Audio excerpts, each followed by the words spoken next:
When I was asked if I could introduce Margee Ensign, I wondered what I could do, because everyone knows Margee Ensign. She does not need any introduction. For those of us who live in this community and who read the Stockton Record, her picture and her columns have been appearing for the last 9 years.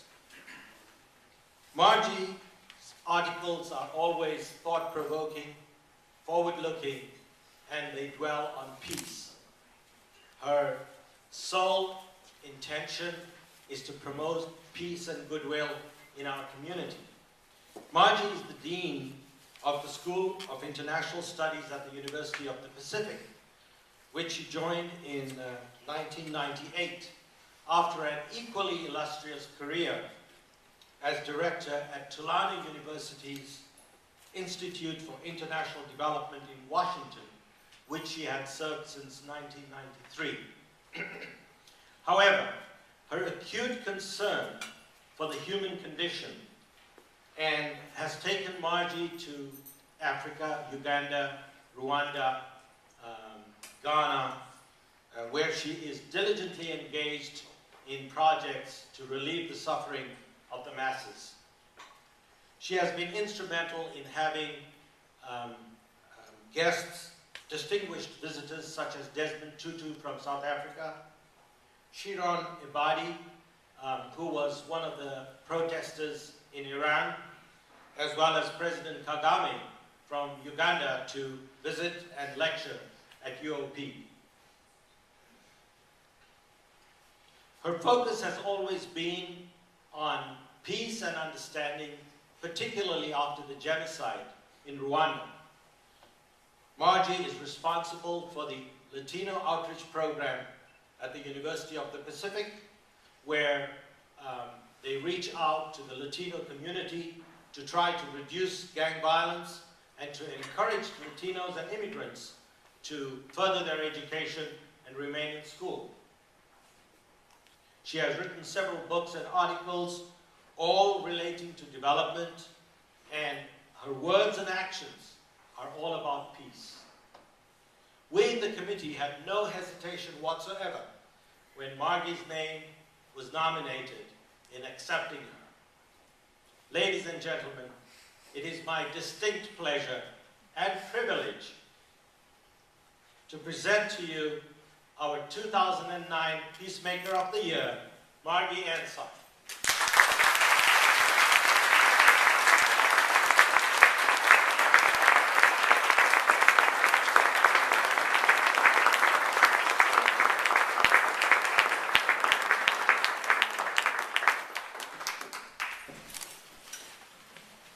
Thank you. Well, this is really an honor to be a Peacemaker of the Year. Some of my closest friends are here tonight, and they're very sure you've misnamed this award.